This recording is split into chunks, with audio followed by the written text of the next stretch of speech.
Either let go of me right now, or watch your mate die. Amidst the mockery and hostility, I held on to a single truth. I would save her, even if the whole world stood against me. Everyone turned to look at me, and I didn't miss some mocking grimaces and scoffs, but that didn't stop me from rushing to the couple sprawled on the floor. It would take 20 minutes to get to the PAX clinic, and she would lose her life by then, I said without looking up at the shocked men that were probably glaring lasers at me.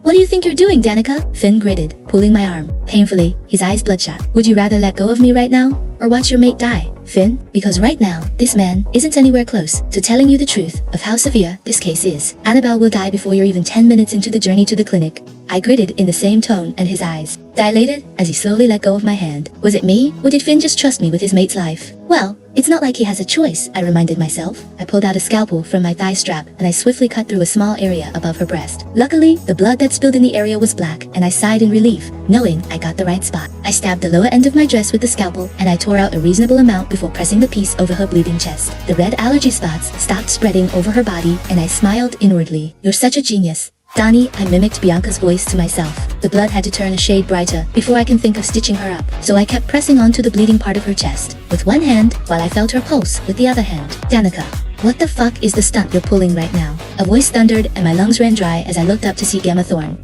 The shrimpy bastard. Oh, and yes, I had totally forgotten to consider the fact that Annabelle here is the dearest Gamma's younger sister. If I had thought of that, I would definitely have left her shrivel up like a prune and die. Is this your way of getting back at me?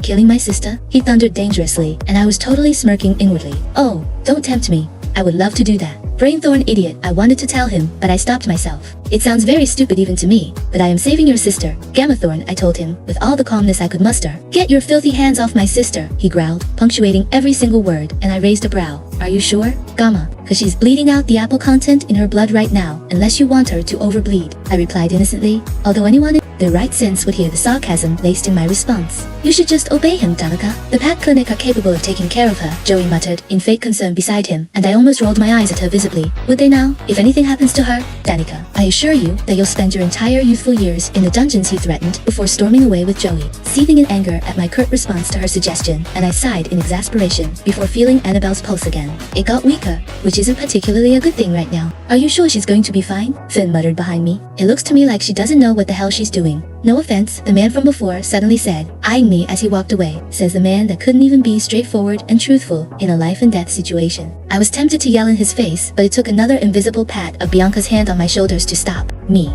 The mating bell went off, and one by one, everyone went to find their mates, just in time for Annabelle's blood to turn a shade brighter. I pulled out a suture needle from my thigh strap and stitched her up faster than I've ever done before. She was losing too much blood, and her body doesn't seem to like it at all.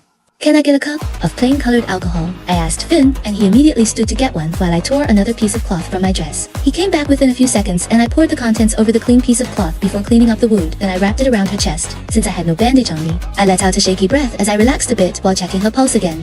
It was still weak. Nothing that showed she would be waking up anytime soon, but I trusted she would wake up very soon, because I didn't make a mistake with the treatment, and the problem probably lies with her body. Why isn't she waking up? Danica, Finn asked, and I puffed in a frustrated breath. Because she's lost too much blood and there's no way to do a transfusion here, I told him truthfully, and he pulled at his hair. Something he does when he's terribly mad.